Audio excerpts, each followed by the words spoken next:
All right, welcome back to this very special edition of Sportsline. We're talking professional wrestling with Johnny Impact from Impact Wrestling, formerly Johnny Nitro, John Morrison, Johnny Mundo, a lot of Johnnies. And futurely known as, who knows? Who knows? Who knows? Like you said, never say never in the wrestling business. Impact Wrestling Homecoming coming up January 6th at the Asylum, where it all began at the Fairgrounds. And Johnny's going to be in a huge match against the Weapon, Brian Cage. And if you haven't seen the Weapon, go on YouTube and check him out. Check out Brian Cage. He is a meathead machine. Wait till you get a load of him. He is a jacked up monster. But you were mentioning getting into parkour.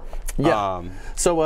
You watched I watched that District B13 movie. Okay. I started getting into it, and I'd always been a fan of Jackie Chan, and it kind of dawned on me that Jackie Chan was doing parkour before the term parkour was even coined. Right. The stuff he was doing in Rumble in the Bronx and Super Cop and those type of movies. Mm-hmm. And when I started training parkour and movement skills and looking at the ring and the guardrail and the outside environment of the set of Raw at that time as just kind of a playground and all the different options and opportunities I could think of to use all that stuff and integrate it into wrestling. Mm-hmm. It feels like my wrestling moveset just opened up. There seemed like there was a lot more opportunities, and I was able to think of a lot of different cool, innovative, and unique spots, things. And I gotta give a lot of credit to Jackie Chan and parkour for that. Yeah, yeah. Jackie Chan, of course, does all of his own stunts on his movies.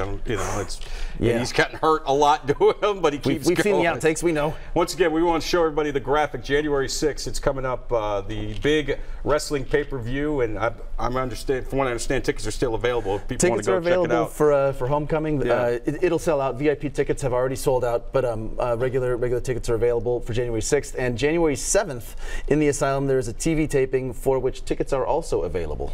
We got the graphic up right here. Check that out. This is like a professional TV show. Yeah, I don't know about that. We got the studio. we got John. We got the graphics. Whew. So, how did it all start for you? You grew up in Southern California. I grew up in Southern California, and like you, I was a wrestling fan as a kid. Right, because I mean, you're known as one of the best athletes ever, I think, in the history of professional wrestling. I think it's the short list is guys like you, Shawn Michaels. Seriously, I think the short list are guys like you, Shawn Michaels. Maybe just a select few others. So I'm guessing you were quite the athlete growing up. Did you play sports growing up? What was your background? Like growing up as a younger kid, I played a lot of soccer, and I would watch wrestling a lot with my friends, and on weekends we'd watch wrestling, and then we'd try to pin each other and submit each other in people's front yards. When the oldest of our group went to high school, he went out for the high school wrestling team, and then came back and would just beat the crap out of us, like every Saturday. Because he knew all the holds, right? He knew how to do it for real. Yeah. And because of that, I was like, oh man, I can't wait till I get to high school, because I'm going out for the wrestling team and I'm going to beat the crap out of the other guys. and I did. Yeah. I went out for my high school wrestling team. I was a team captain my junior and senior year. I went to UC Davis and wrestled D1 there for a year. Wow. And I had two relatively minor knee injuries, but enough to kind of bump me out of that track. And I got interested in martial arts, gymnastics, and I was preparing myself for stunts and action filmmaking. Wow. When I saw Tough Enough, the first season of Tough Enough on MTV. Right. And it kind of dawned on me. I watched every episode of that, by the way. It was still, to this day, it holds up. It's a good show. It really does. Yeah. I mean, because the way that it was put together, the way it was edited, I mean, I was into every episode. Yeah. And so I saw season 1 and thought, like, it kind of like hit me like this epiphany, like, holy crap, it's like everything. I was a film major, I was studying martial arts and all this action filmmaking. Yeah. But first and foremost, like, I was a wrestling fan. That's why I did high school and college wrestling. That's what my athletic basis was. Sure. And I ended up trying out for season 2, didn't make it. Season 3, did make it, ended up winning, and the prize was a contract and my instructions to drive my car to Louisville. Now, for OVC, right? Yeah. What was that experience like, being on a reality show, a competition reality show, where you're trying to kind of ignore the fact that there's cameras all around, and you're trying to really show these WWE officials and scouts that you have what it takes to be a WWE/wrestling superstar? What was that experience like? I mean, to sum it up in one word, I would say opportunity is the best way to sum it up. But really, I'm actually glad it was a competition show, because if it was a different kind of reality show, I don't think I would have done that well. At the time, I was a little machine too. Take that, Cage. But I was going to school. I was like getting good grades. But every day I was spending like 6 hours at the UCD rec hall, and it would be gymnastics or jiu-jitsu or breakdancing, and then usually 2 or 2.5 hours of weights every day. Wow. Which is pretty much how I spent all my time. So when I got onto the show, you heard that joke? 2 guys are in a tent. One guy sees a bear running at the tent. He puts on his shoes, and his friend says, "Hey, there's no way you're going to outrun that bear. What are you doing with those shoes?" Yeah. He turns to his buddy and says, "I don't have to outrun the bear. I just have to outrun you." So when we were training on Tough Enough, that joke is kind of a reference to how I felt physically. Yeah. Like people were breaking and getting tired and quitting before I was ever close to my breaking point on Tough Enough. And that's a big part of it, right? I mean, they test you physically, obviously, but at the same time, they're testing you mentally, because they want to know that, hey, you know, you're on the road for 300 days a year, you know, and it's a lifestyle. You still got to be able to deliver no matter what. And it's a very close approximation to how it feels when you're on the road with that schedule. Right. But that I feel like that confidence that I had, that like there's no way that I was gonna break or quit or get tired before the people I was competing against, gave me this like internal strength and confidence. And I think that's what carried me through Tough Enough, and ended up being a big part of the reason. I mean, the preparations, obviously, a big part of the reason why I ended up winning.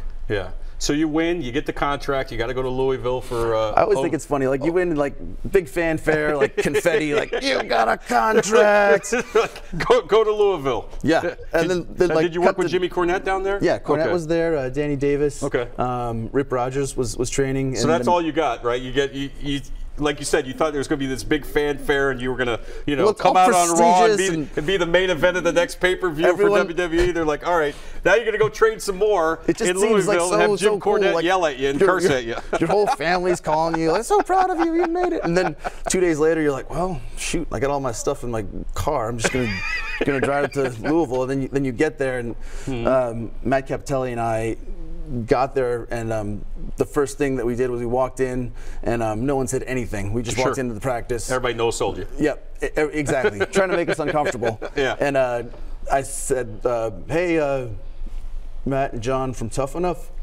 And Rip said, all right, everyone stop. You two, get in. Give me 20 minutes. Wow. Like, no warm-up, no pads. So Matt and I got in the ring. Just freestyled a match? We freestyled for like 45 seconds before Rip like said like, you guys are the craps, get out. And then we got out and sat there and just sat in the stands and watched practice for the entire first day. Okay. And then we got instructions. We had to be there at a certain time. We had to bring our pads. And then the next day is when we started getting the crap beat out of us. Okay. And learning. Right. Because that's part of it. I mean, it's not exactly how it is today, but when we started, it was still had a lot of remnants of how it was when you were trying to get in the business in the 60s and 70s. Sure. And back then, I've heard the old Vern Gagne stories. Man, like, you know, Hulk tells the story about they broke his leg and said, "All right, come on back if you really want to do this." And you think about like what we went through compared to what those guys did, and like they had it even harder than we did. Yeah. And I'm actually thankful that we got to experience some of that hardship, and thankful for getting my ass kicked by all those guys. Now, who was in developmental at the time you were in OVW? Man, let's see. Was that after like Randy Orton and John Cena and Brock and those guys? Were you the wave after those guys? So like Cena, Lesnar, Brock, Shelton Benjamin, Batista were the wave kind of right before I got there. Okay. The Bashams were still there. Yep. And Nick Dinsmore, aka Eugene, was there. Rob Conway. Those 4 guys were the senior guys when I was there, and I learned a ton from all 4 of those guys, especially Conway. Also, let's see, Johnny Jeter, Chris Pavone, aka Chris Cage, Mark Magnus, felt like they were part of our clique. The Beast, Chad Gaspar, was like our peer group while I was there, and Carlito Colon and Joey Mercury. I've interviewed Carlito Colon before. Interesting guy. Interesting guy. Well, yeah. He's an interesting guy, much like yourself. This is Johnny Impact, folks, one of the best pro wrestlers in the world. January 6th, Impact Wrestling Homecoming at the Asylum. We're going to talk more about that, and we're going to talk about how this guy stays in phenomenal shape despite being on the road all the time. We're going to get into some fitness tips with Johnny Impact. How about that? You want to get shredded? Tune in after the break. You heard the man.